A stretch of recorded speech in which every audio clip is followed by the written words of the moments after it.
Mystery Men, a surprising hit by Ben Stiller. Well, it wasn't actually a hit, it actually bombed pretty bad.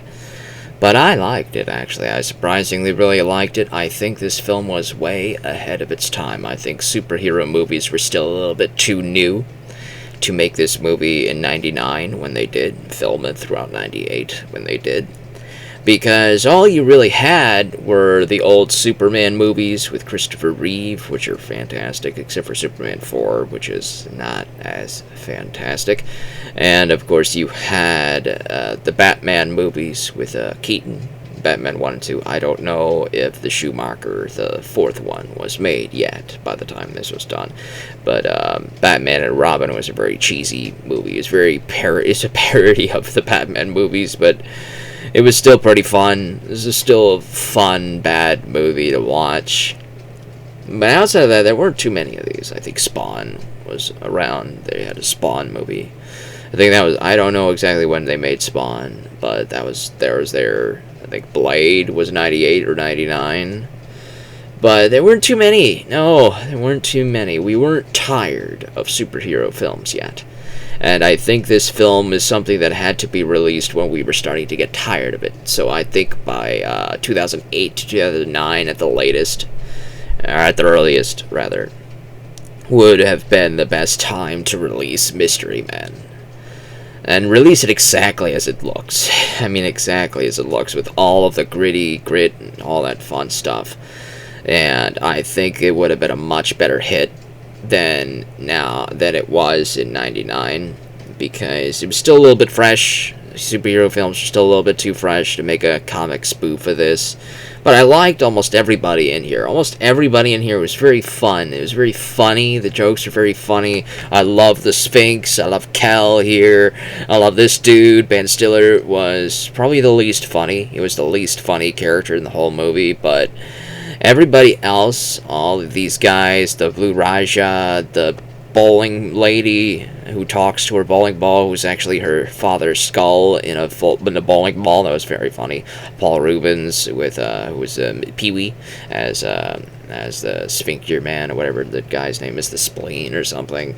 Everybody in here is very funny. Ben Stiller is the least funny character, but he's still tolerable. He's not hateable.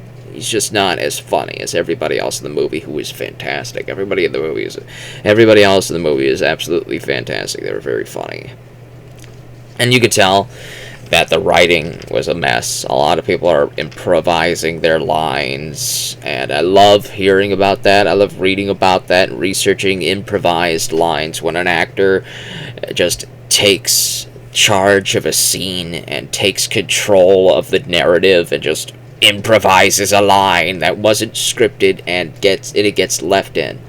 For example, there's a scene halfway through the film where the Spleen is standing in front of a trash can that's on fire, and the trash can suddenly explodes a little bit higher in fire, and Paul Rubens just goes, "Oops, excuse me," and he makes it look like he actually just farted, and the gas caused the fire to get a little higher. But that was actually an accident. Somebody actually tossed something and caused that fire. But he took control of the moment. He took control of the scene and improvised that. That was fantastic. I love reading about that. Mystery Men is a very fun time. I liked this movie more than Kick-Ass. And I think Kick-Ass owes a lot of what made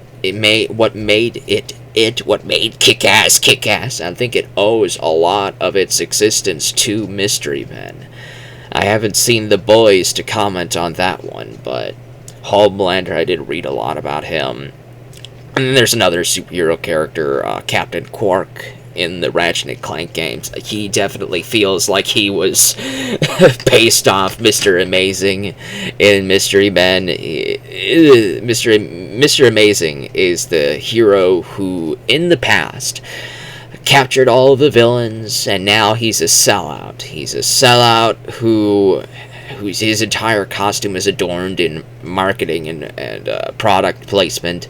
There's a Pepsi logo, there's a Rayovic logo. I can't remember all of the logos, but his entire superhero suit is full of advertisements. He has completely sold out, and he wishes that he could get a villain, a real villain, back on the streets so that he could fight this villain and reclaim his glory days of a superhero and all that shtick.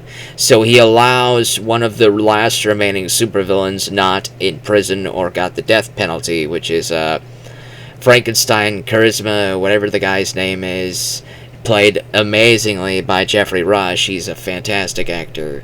And he gets released from the asylum on Mr. Amazing's note of credit so that Mr. Amazing can go capture the Charisma Frankenstein, whatever his name is.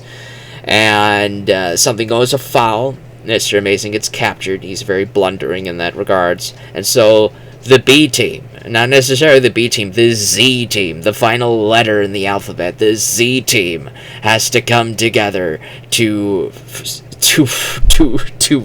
Mr. Amazing. They fail spectacularly. Mr. Amazing ends up dying, but they still end up stopping Charisma Frankenstein Man. They still end up stopping him.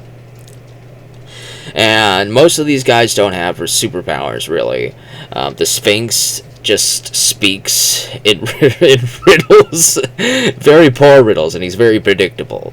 He says, "If you will not master your rage, then your rage will be your master." It's just reversing words around, and everybody just thinks he's incredibly wise. The Blue Raja just picks up a bunch of silverware, spoons, forks. And he doesn't like knives, but he likes forks. And he throws them, and he speaks in this weird, fake British accent. I love it. I love it. I love it. I love the turban. I love everything about it. It's funny. The crazy woman who talks to her bowling ball, which is actually her father. The bowling ball is alive. It's a supernatural living entity. She throws the bowling ball. The bowling ball will bounce like a pinball against all sorts of things to hit its target. It's all very supernatural superpower. So that's pretty fun. And then there's the shoveler. He just has a shovel and hits people with the shovel. I love it. I love it. I love it. Cal Thompson. He is called the Invisible Boy. And he can only turn invisible when nobody's looking at him, so he doesn't even know if he can actually go invisible. I love that. That's fantastic. And the spleen, I'd rather call it the sphincter, but that might sound too much like the Sphinx. So the spleen, it was cursed by gypsies or whatever to always be the one who dealt it, so his farts are super powerful, super strong, and he's completely disgusting. He's got boils on his face, his teeth are rotten. He's just one of the most disgusting people you'll ever look at, but he is hilarious.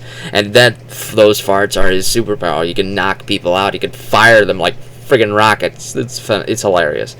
Ben Stiller's only superpower, we get to learn it late in the movie, is that he is Mr. Furious. When he gets angry, he's actually strong. Kind of like a Hulk out type of thing. But it's a pretty funny. It's a pretty funny movie. I definitely recommend you give this a look. Everybody in here is pretty good. Ben Stiller's not funny, but he's an okay character. Everybody else is hilarious. Everybody else is fantastic.